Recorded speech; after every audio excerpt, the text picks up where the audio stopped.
Lesson है 23वां सूत्र है अष्टावक्र जी का।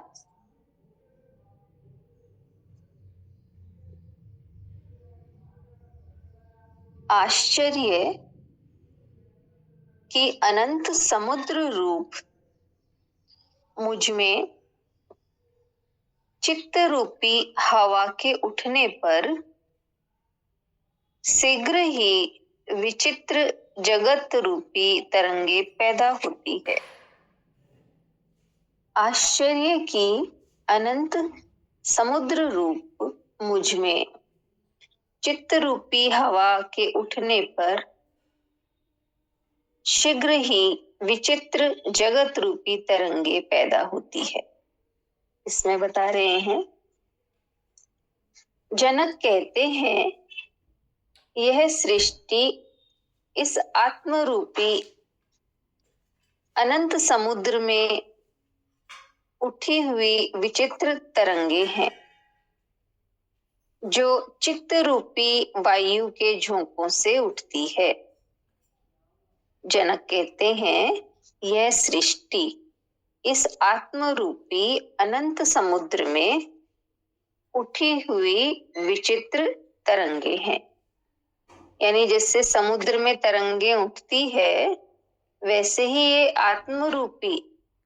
आत्मा रूपी अनंत समुद्र में ये सृष्टि जो है वो तरंगों की जैसी है।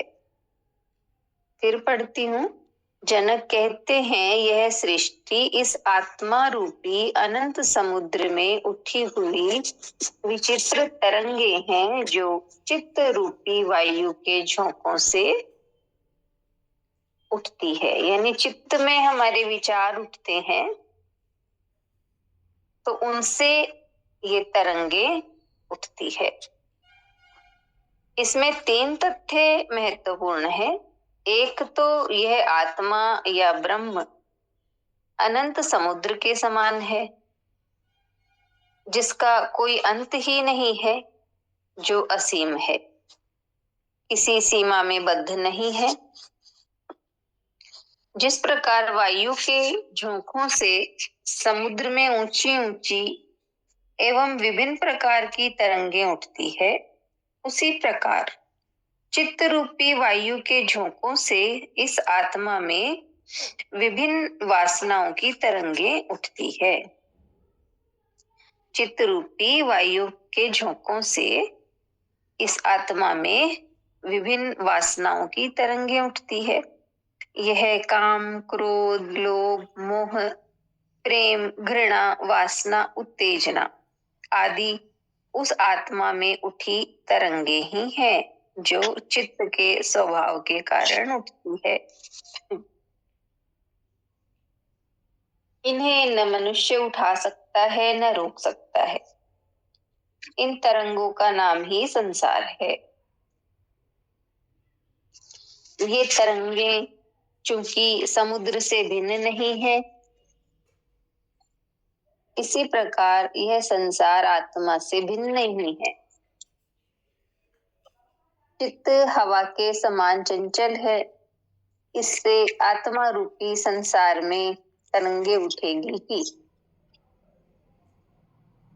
योग इसी चित्त की वृत्तियों के निरोध की बात कहता है। यदि इन चित्त की वृत्तियों का निरोध हो गया तो तुम उस आत्मा को उपलब्ध हो जाओगे। चंद्रमा का बिंब समुद्र के जल में पड़ता है, किंतु लहरों के कारण तुम उसे देख नहीं पाते।